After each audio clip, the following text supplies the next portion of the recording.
आपका बहुत बहुत स्वागत है मेरे चैनल वॉच एंड लर्न पर। आज मैं आपको क्लास 2 की सारंगी की कार्य पुस्तक की सप्ताह 14 तालाब का पाठ 13 का अभ्यास कराने चली हूँ। तो चलिए बच्चों, हम लोग स्टार्ट करते हैं और पहला प्रश्न पढ़ते हैं। पढ़ें। सार, सारस, तालाब, केकड़ा, फाख्ता, मच्छर, तितलियाँ, मकड़ियाँ, कनखजूरा, किंगफिशर।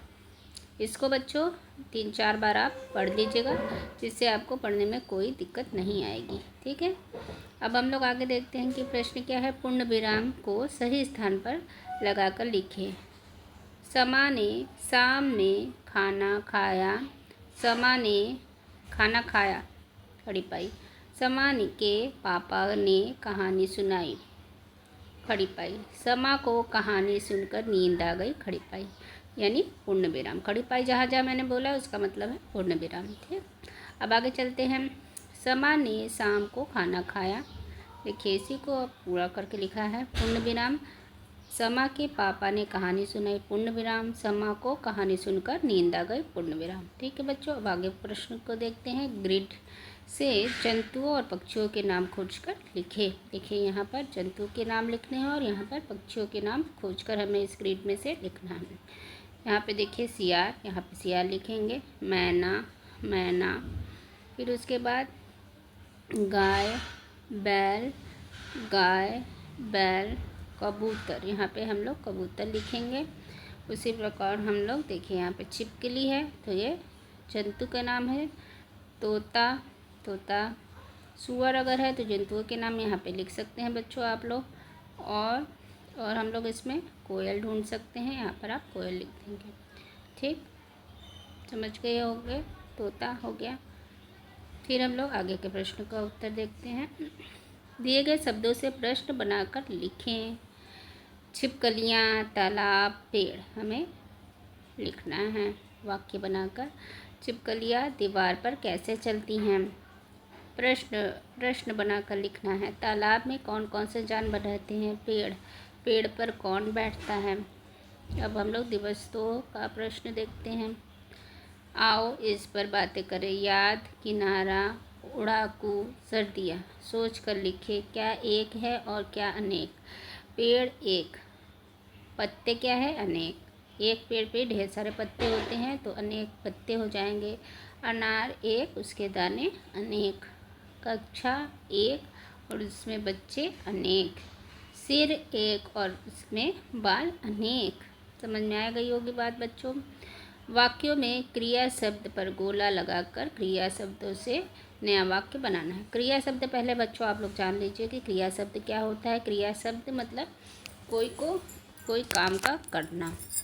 जैसे कि चींटी गाना गाती है, गाना गाना एक काम है तो गाती क्या हो गई, क्रिया शब्द। सरोज अच्छा गाती है, उससे हम वाक्य बना देंगे। कन खजूरा खाना खाता है, कन खजूरा खाना खाता है, खाता क्या हो गया, क्रिया हो गया। गोलू 3 बार खाना खाता है। बादल रोज बरसते हैं, बरसना क्रिया हो गया, उससे हमें वाक्य बनाना है। बादल कभी भी बरसते हैं। तालाब का पानी बहता है, बहना क्या हो गया, क्रिया। अब हमें बहना से वाक्य बनाना है। नदी का पानी बहुत तेज बहता है, देखिए इसमें भी बहता आ गया, उससे हमने एक वाक्य बनाया है। अब चलिए आगे का प्रश्न देखते हैं। तालाब का सारा पानी सूख जाए तो क्या होगा, सोचकर लिखे। तालाब का सारा पानी सूख जाए तो सारे जानवर जो पानी में रहते हैं पानी के बिना मर जाएंगे। ठीक है बच्चों, अब हम लोग दिवस 3 का देखते हैं। तालाब का पाठ 13 और इसे भी पढ़ें। अब इससे हम लोग पढ़ते हैं। सूरज ने तालाब से कहा, तालाब भैया मेरे दोस्त बादल को बड़ी जोर की प्यास लगी है, पानी मिलेगा क्या। तालाब ने कहा, अरे इसमें पूछने की क्या बात है, जितना चाहो पी लो। ठीक है, अब आगे देखते हैं। बादल ने तालाब का सारा पानी पी लिया। फिर सूरज ने कहा, तुम्हें पानी वापस मिल जाएगा। नीचे दिए गए प्रश्नों के उत्तर लिखे। सूरज ने पानी पिलाने के लिए किससे कहा, तालाब से। सूरज का दोस्त कौन था? बादल था। इस कहानी को आप क्या नाम देना चाहेंगे? इस कहानी को हम सूरज और बादल नाम दे सकते हैं। ठीक है बच्चों। तालाब का पानी वापस कैसे मिलेगा? बादल जब पानी बरसाएगा तब तालाब का पानी वापस मिल जाएगा। जल्दी जल्दी इसको हमें पढ़ना है। पीतल के पतीले में पपीता पीला पीला। पीतल के पपीते में पपीता पीला पीला। इसको बच्चों आप 5 बार बोल के दिखाओ, बड़ा मज़ा आएगा। ठीक है, अब हम लोग दिवस 4 का प्रश्न करते हैं। आओ इन पर बातें करें। नेता, हुजूम, सैकड़ों। पिछले दिवस के पाठ के आधार पर वाक्यों पर सही और गलत पर गलत का निशान लगाएं। इस तालाब का नाम छोटा तालाब था। गलत। सूरज ने तालाब से कहा, तालाब भैया। सही। तालाब किनारे एक घर है। गलत। पानी मिलेगा क्या? सही। ये सही वाक्य है। पानी मिलेगा क्या? गांव के तालाब पोखर में कौन कौन से जीव जंतु रहते हैं? कछुआ रहता है, मेढक, केकड़ा, केचुए, सारस, बगुला, कनखजूरा और मछली रहते हैं। फिर उसके बाद हम लोग अगला प्रश्न देखते हैं कि तालाब को साफ सुथरा रखने के लिए नारा लिखें। मिलकर हम सब ने ठाना है, तालाब को स्वच्छ बनाना है।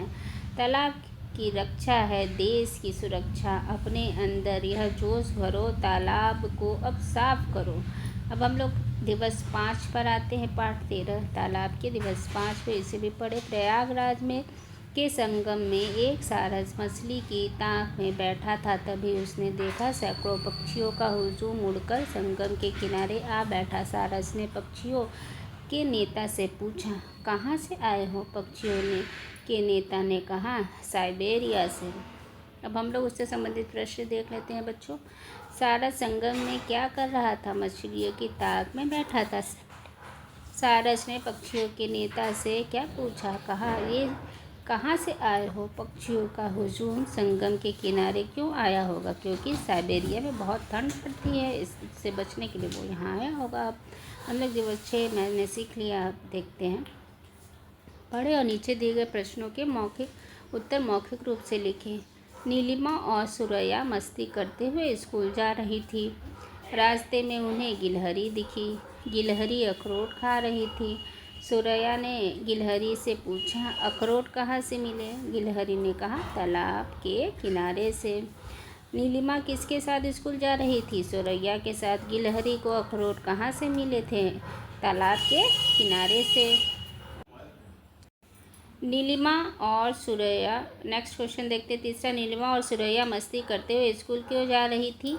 क्योंकि उन्हें स्कूल जाना अच्छा लगता होगा। ठीक है बच्चों, इसी के साथ ये पाठ समाप्त रहा। मुझे आशा है कि आपको ये पाठ पसंद आई होगी। आपको ये पाठ पसंद आई है तो वीडियो को लाइक करना और सब्सक्राइब करना बिल्कुल ना भूलें। आपके सब्सक्राइब करने के बाद ही आपको नेक्स्ट वीडियो अपने आप मिलेगा।